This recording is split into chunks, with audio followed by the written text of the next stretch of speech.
Trigger warning. This podcast episode features discussions of emotional and narcissistic abuse.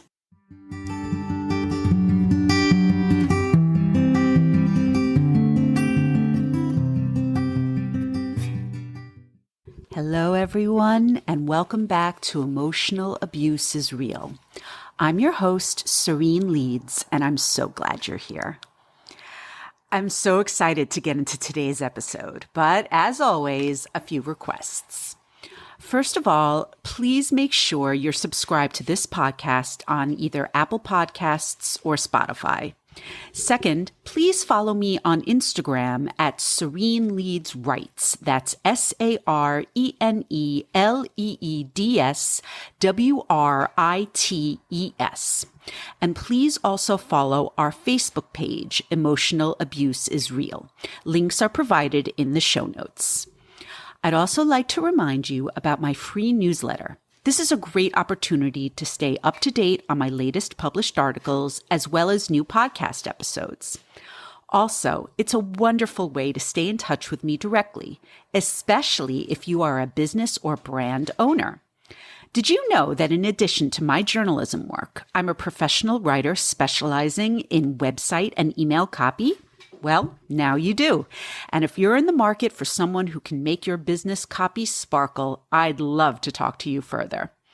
Make sure you watch this space and my Instagram because I'm currently cooking up a fun new freebie for all new subscribers. Until then, I've left the sign-up link to my newsletter in the show notes. You can also subscribe directly via my website, SereneLeedsWrites.com. Speaking of my website, are you mulling over possibly hiring me to do some fabulous copy work? Hey, that's awesome, but don't just rely on my own self-promotion. You can find several glowing client testimonials over on SereneLeedsWrites.com as well. Back to the podcast. And this is your friendly reminder that if you're a listener and you'd like to share your story on Emotional Abuse is Real, please don't hesitate to reach out via Instagram, via our Facebook page, or via email at hello@SereneLeedsWrites.com. Anonymous guests are always welcome.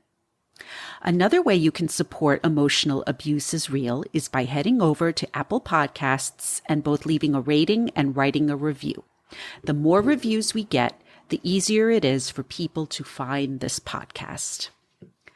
Finally, please consider donating to our Buy Me a Coffee page, which I've linked in the show notes. As I've said before, this is a one-woman operation, and your donations help fund the podcast's production costs.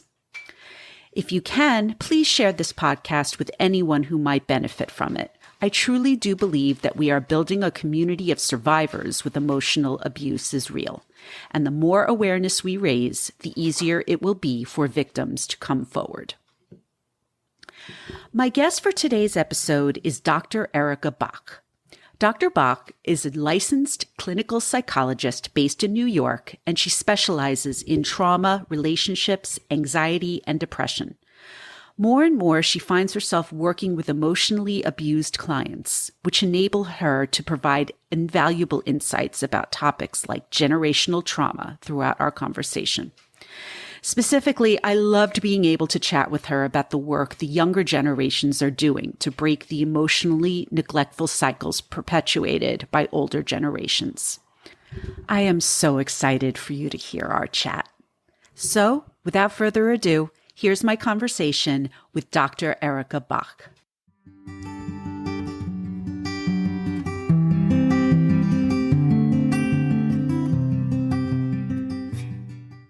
My name is Dr. Erika Bach. I'm a licensed clinical psychologist in New York, specializing in trauma and relationships. Excellent. Welcome. We're always happy to have experts on the podcast who can speak to topics like emotional and narcissistic abuse. The podcast really thrives on survivor stories, but as a counterbalance to that, the listeners out there really do need clinical experts because in a lot of cases they don't know how to get started with getting out of a toxic relationship, an abusive relationship. I get messages from people saying, I'm not sure, maybe I'm not really being abused. And I am just so grateful to be able to provide this kind of a resource for the listeners. So to get started, I'd love to hear a little bit more about your practice and how you ended up specializing in trauma and relationships. Yeah, absolutely. I just want to say thank you for undertaking such meaningful work. I could not feel more grateful to have this career and to be able to work with survivors of trauma. And like you're saying, the questioning of, is it even real? Is it even trauma that I have been experiencing or I'm experiencing now? That is a whole endeavor on its own. Just providing someone with the information to recognize what's really going on because it can be so confusing. Mm-hmm. Um, so, I guess to begin, my father was actually born in Vienna in 1934, Jewish, and was a Holocaust survivor. And so, in some ways, trauma is, in my blood, Yes. literally. And it was very interesting to me to see how it impacted him. Mm-hmm. And so I've always been a curious person, curious about people in general. And so I think once I got to high school, I took an AP Psych class and I was just fascinated. And I got to college and I was just couldn't get enough. I really found myself passionate about and curious about this population as well. And then once I got into my doctoral program and I actually got the opportunity to hear people's stories and to actually learn about trauma informed treatments and learn so much more about trauma and what it is and how it impacts us physically, emotionally, cognitively. I just felt so passionate. I feel like this is where my heart is. This is where I really want to spend time working. Mm-hmm. Um, and I have worked at multiple VAs with veterans, and it's really interesting. I think my assumption was going in that a lot of their trauma would be combat related, and certainly there was, but so many of them had childhood abuse that they had experienced. Oftentimes they joined the military to escape that. Mm-hmm. Mm-hmm. And along the way, I've also just found, I've worked with people who have experienced interpersonal violence in relationships with parents, with at the workplace. It's just everywhere. And I think that relationships and trauma often go hand in hand. If you're a survivor of trauma, it often impacts your ability to trust other people, to trust yourself, to want connection, maybe fear connection. Um, Mm-hmm. and so I find that the two often are linked. Yeah. And how did you start? How did you become more acquainted with things like emotional and narcissistic abuse? That's a great question. Um, I actually did my dissertation in my doctoral program on childhood maltreatment, which Mm-hmm. encapsulates all kinds of abuse. So physical Sure. abuse, sexual abuse, Yeah. physical neglect, emotional neglect, and looked at how it impacts those people who survive that as adults, their ability to regulate their emotions. Mm-hmm. And Mm-hmm. I think to my surprise and to my PI, like the research advisor's surprise, Okay. emotional abuse was found to have the biggest impact on someone's ability to regulate their emotions or even know their emotions. And at first, I think a lot of people would guess like, oh, physical abuse or sexual Right. abuse. And just like you're saying, people minimize and question whether emotional abuse even is Yeah. traumatic. They're like, oh, Yeah. maybe I did something bad or I deserve that or this is normal. That's Mm-hmm. what's so tough. Whereas something like physical or sexual abuse is something tangible you can point to. But it makes sense if you think about it. Like if you're saying like as a little kid to your mom, I'm so sad, and mom saying, you're not sad, you're fine, you're just tired. Like that is just a dismissing moment, right? And Yeah. the accumulation of little moments like that, that little kid goes, wait, so this doesn't feel like sadness. I'm just this must be tired because that's what mom's saying. It's confusing. So how Mm-hmm. do we regulate ourselves if we don't even know what we're feeling, let Yeah. alone how to communicate it? Yeah, because what I'm finding with the survivors that I interview, they're always second guessing themselves because that's what they go through in their abusive relationships. And for me, um, so my experience was, it was a workplace experience. It was my boss at Rolling Stone. And I, so this was 10 years ago. So especially then, everything I complained about was dismissed. I feel like perhaps I might have more support if it happened now, but I'm not quite sure because it still feels like something. Emotional and narcissistic abuse feels like something that's a lot more recent, even though it's happening for years and years and years. So that was my experience. Everything that happened to me was dismissed. Well, it's like, well, he didn't physically abuse you. Well, he didn't sexually assault you. I mean, yeah, there was some sexual harassment, but everything was like, it just, that's, it's harmless. It's harmless. And it's like, oh, no, it wasn't. It wasn't. And like I No. said, the research shows it is maybe the most harmful. And not that Yeah. you can compare so much because oftentimes they're wrapped up together. But yeah, I think what's so hard about it is that it can be easily denied or brushed aside or reconceptualized. Yeah. So, um, jumping off of that, I would love to talk to you about what you're seeing in your practice as some of the most conspicuous examples or symptoms that signify that you may be working with someone who's been emotionally abused. Yes, absolutely. If I think on my practice right now, I would say maybe 60 to 70% of Mm-hmm. my patients have experienced some form of Mm. emotional abuse or emotional neglect. Mm-hmm. And this even comes from the idea of the generation, like people who are in their 50s, 60s, 70s right now, often invalidated their kids. And Yes. Yes. That we, yeah, you.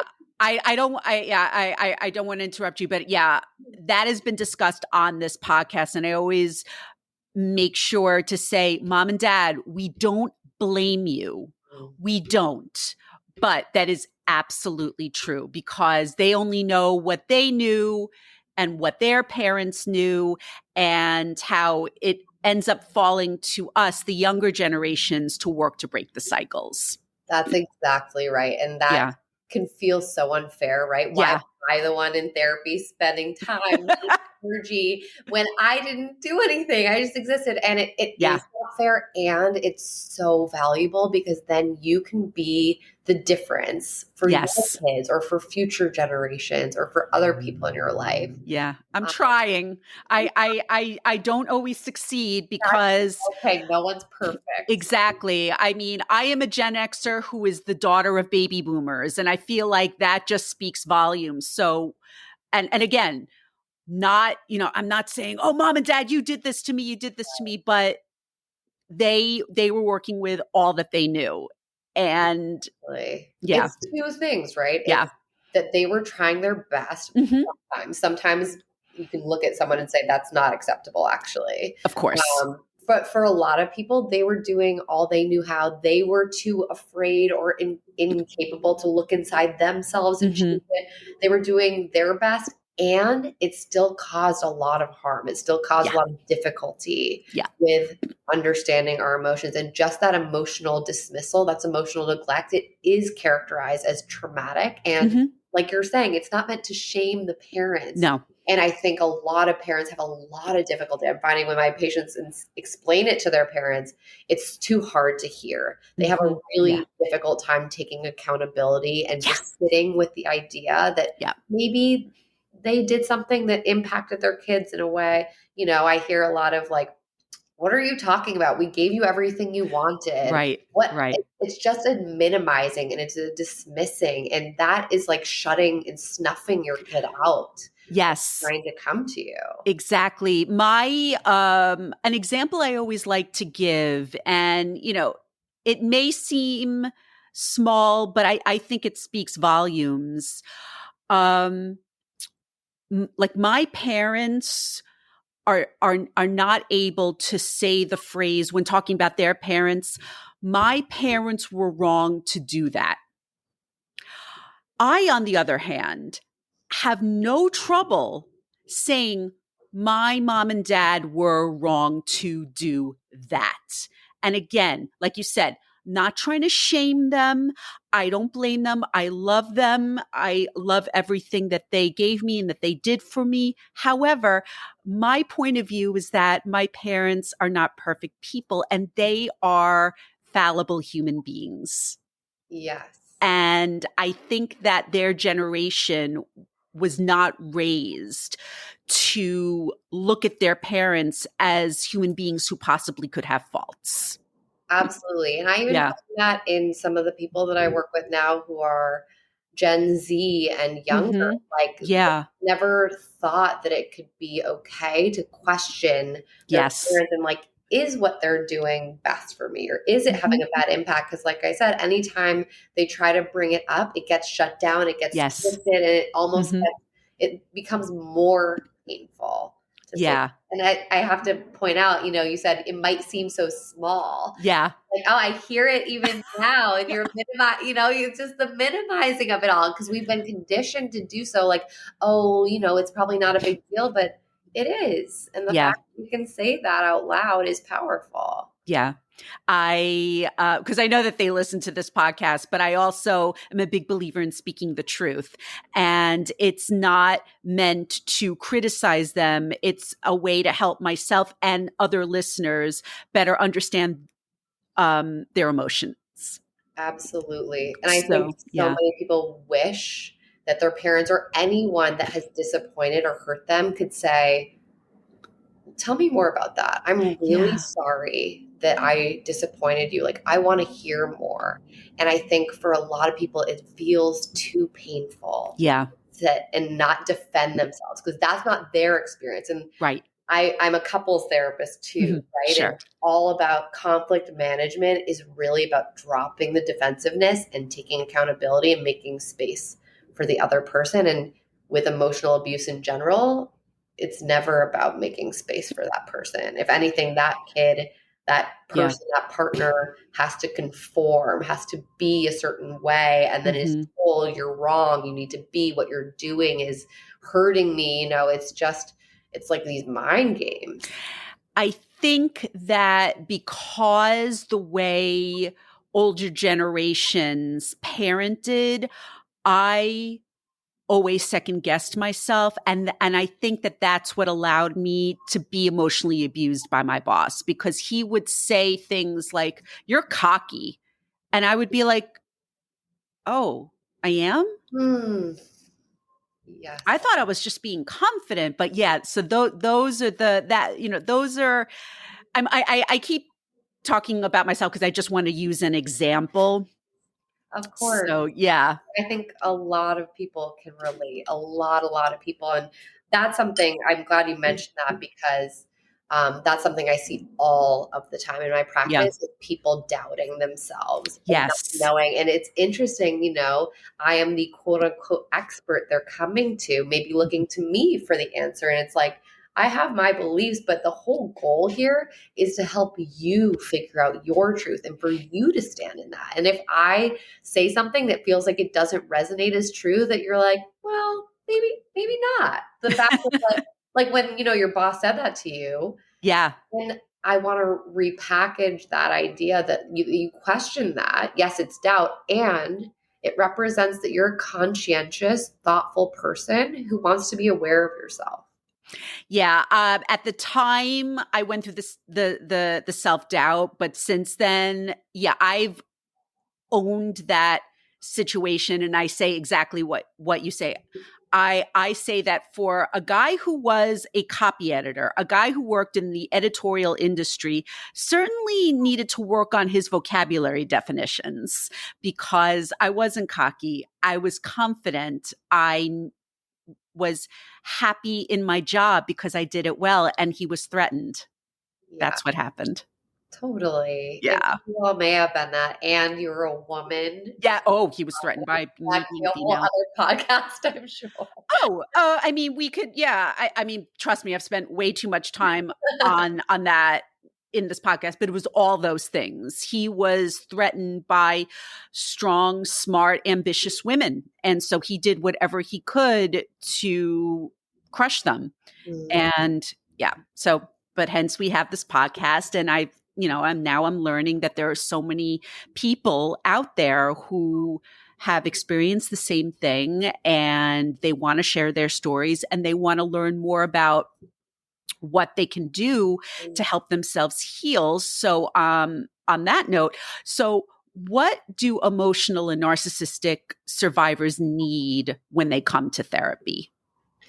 Absolutely. Well, I would say even just taking the step to get into therapy is huge, right? Because that's someone saying, like, something feels off. Or maybe I went through something that's kind of sticking with me in this way that's painful, or I want to better understand. I think to really set yourself up for success in therapy is just to show up. Like, Mhm. if you are with a quality clinician, you don't need to be open, right? Because maybe you have difficulty trusting, and Mhm. maybe you need to be able to show up with some skepticism and feel someone out before you can let your guard down. Because if you are a survivor of emotional abuse, you have been taught that people are a threat. Mhm. Yeah. So it's the way that I'm very much a like meet someone where they are. Mhm. So, I guess if someone's looking for concrete tools, something I guess I like to always suggest is just like an open awareness about yourself and just like a curiosity. I think people who are survivors of abuse experience a lot of shame. So there's Mhm. a lot of putting ourselves down, self criticism, questioning everything, labeling ourselves, maybe internalizing the messages that you received as a kid. The Yeah. amount of people that who come to therapy with me who are like, oh, I'm just difficult, I'm too much, Oh, or I'm not enough, or both of those things at the same time, right? Because that's the messaging and that comes a lot from childhood. It can come from school age, like peers, bullying, things like that, yeah. toxic relationships as you grow up. So to be able to even catch that is like half of the battle. To be Mhm. aware, oh my gosh, I'm noticing that I missed something at work and I'm berating myself. Mhm. Myself, and is that familiar from anywhere? Just like this air of curiosity. Yeah. Eventually, the hope is that you get to a place of self compassion and validation. I think validation is maybe the most critical component at the beginning, to feel like this was real. This Yes. happened to me, just like your podcast's title suggests. Is that it's hard sometimes to believe it, or maybe it's painful to accept because maybe the alternative feels less threatening in a way. Mhm. Mhm. And so, Yeah. go ahead. No, no, no, no. Yeah, yeah, I just wanted you to finish. I was just, yeah, rambling. Okay, no, that was not rambling at all. I love that you use the word validation because that's been a huge component of my own therapy. And then this podcast, because of course it's been in stages. I left Rolling Stone 9 years ago, and it's taking me all of this time through therapy, and then creating this podcast. Like, this podcast helps with the validation that I had been seeking for so long, and just knowing that there are other people out there who have experienced the similar, so many similar um types of relationships is incredibly validating. And I'm glad that I'm doing what I can to create this kind of a community, because I know that I need it, they need it. You're totally right. And I'm always playing with the idea I should put together a group. I need to get that group together because I think one of the most powerful things people can hear is this happened to you. It's real. Mhm, Other people I'm seeing earlier, right before you, I was meeting with someone who mhm, experienced something just like this. And it's like mm, I can see this, like their shoulders release a little bit. Like I'm not alone. It's not Yeah. only that it was real for me, there's a whole community of Hmm. people who have gone through this. They're struggling and they're questioning if it's real. They don't know what to do. They're feeling crazy. Hmm. It's really tough. It really is. And while I was at Rolling Stone, I had no validation. I had no support because it it really was even for the women who were struggling for all of so for a plethora of different reasons. It was every woman for herself. Mm. And recently, an article came out that I was able to contribute to where we were able to talk about. It was so nice to see other women. I wasn't able to talk about my boss specifically, but we spoke about the former editor in chief, Jan Wenner of Rolling Stone, and how it was really because of him that all the different things that happened to us happened. Mm. I wasn't able to talk about my experience with my boss, but I firmly believe that Jan's misogynistic control at Rolling Stone allowed my boss to treat me the way that he did. And so even though these women still in many ways don't support me, don't support what happened, at least we were all able to take a step forward with this article where we all contributed our stories. So that's another thing that I found that's difficult. It's it the validation in the community does tend to happen slowly because I understand that everybody has to arrive in their own time. Yes, absolutely right. And especially if it's like maybe some of these people experience what you experience, but perhaps have a vested interest in not feeling that way or not Yeah. being that way. Because Yeah. if I recognize I'm being abused in my workplace and I have to continue to interact with my abuser, Yeah. maybe it feels protective to me to not feel like they're abusing me. Like, oh, maybe I'm just being difficult. That's like self protecting. So in my department, we had the same boss. There was another woman who we never got along. And it's because it felt like she was just kind of leaning into his behavior. And I can't know for certain, but the way I am able to accept how she wound up treating me is by saying that is how she was able to get through the day. Yes, it's so interesting. I think one of the most Yeah. freeing things that we can learn is that how people treat us is not about us, it's Yeah. about them. Yeah. I think that can be a really empowering thing. Like right now, I'm working with someone who grew up with, an emotionally abusive parent, Yep. and she's really struggling with why this happened and what is it about me and what are the Hmm. things that come up. Um, Sure. and slowly we're kind of packaging and understanding that it's that her parent went through a lot of this and her parent can't stand and her parent's trying to be controlling because of her own anxieties. That is not to justify, and I think that's Of really course. important. Yeah. It's both and, right? It's Yeah. this may be why, to help me understand it's really not about me, and it's not acceptable, and it's caused a lot of pain in my life. Yeah. Thank you so much for sharing that because one of the many things that I love about this podcast is it's not all the same story. Yes, it's a lot of times the people who come on, it's a romantic relationship. But I've absolutely had guests who talk about parental emotional abuse and how it's because in most cases, their parents had their own abuse and they had no therapy. They didn't know how to deal with it. Yeah, absolutely. Yeah. And I think romantic relationships are a prime place for this emotional abuse to go on to.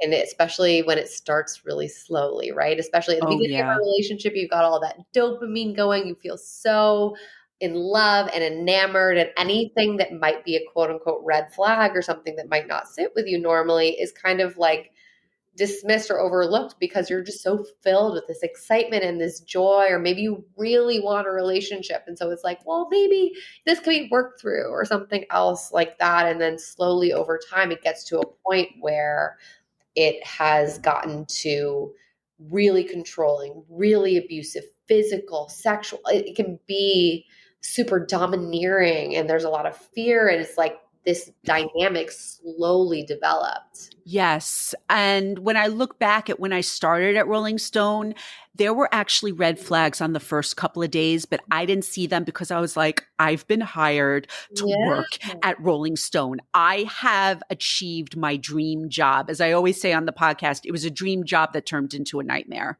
So I don't regret, and I always say I don't regret working there, but I also don't regret leaving.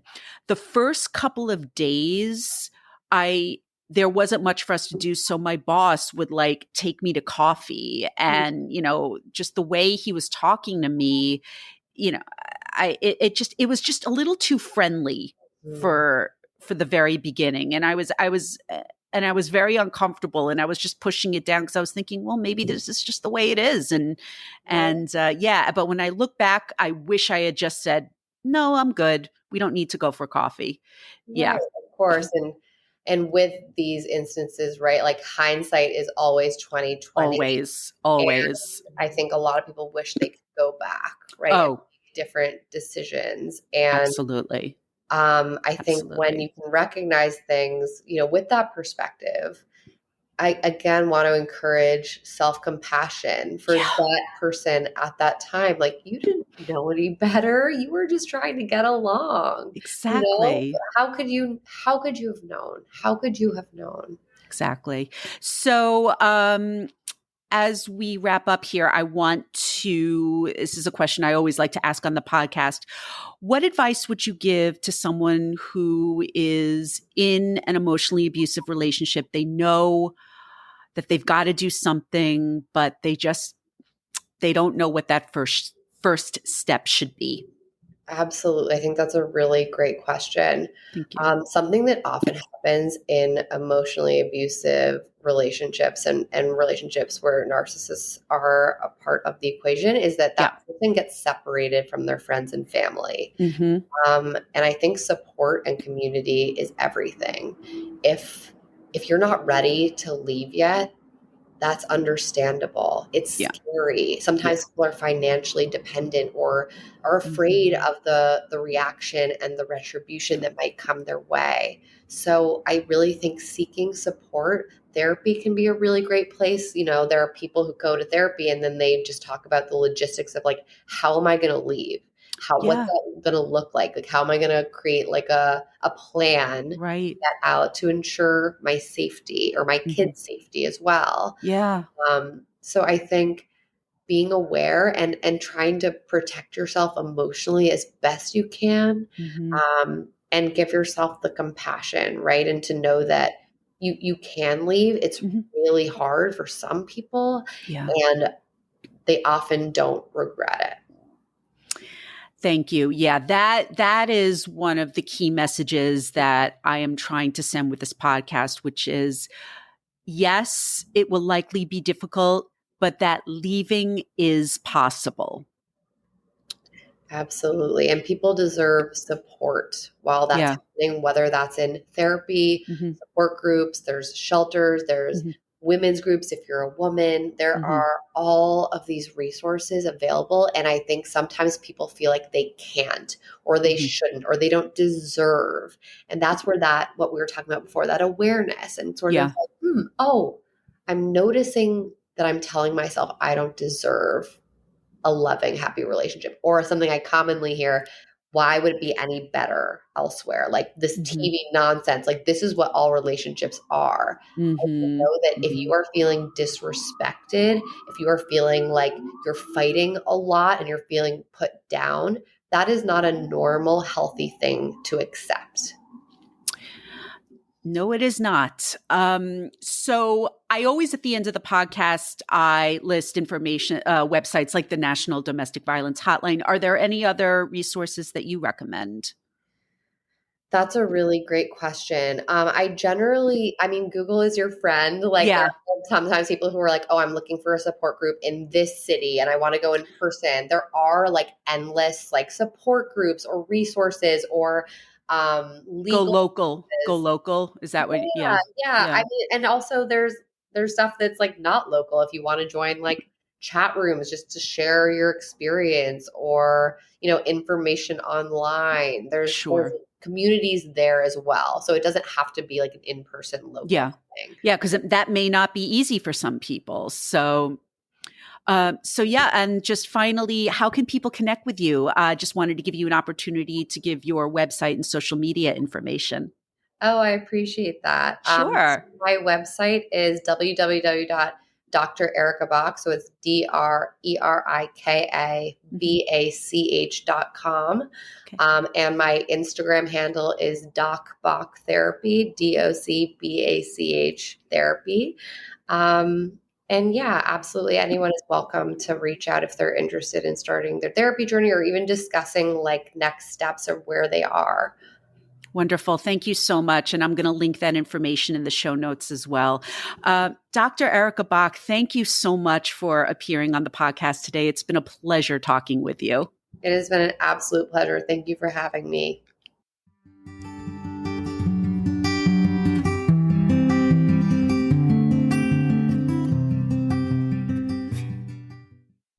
Thank you for listening to my conversation with Dr. Erika Bach on Emotional Abuse is Real.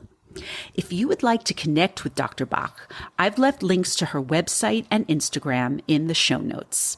If you would like to share your own emotional abuse story here on the podcast, please reach out at hello@sereneleadsrights.com, via our Facebook page, Emotional Abuse is Real, or through Instagram at Serene Leads Rights. Please note that this podcast should not be used as a substitute for professional mental health services.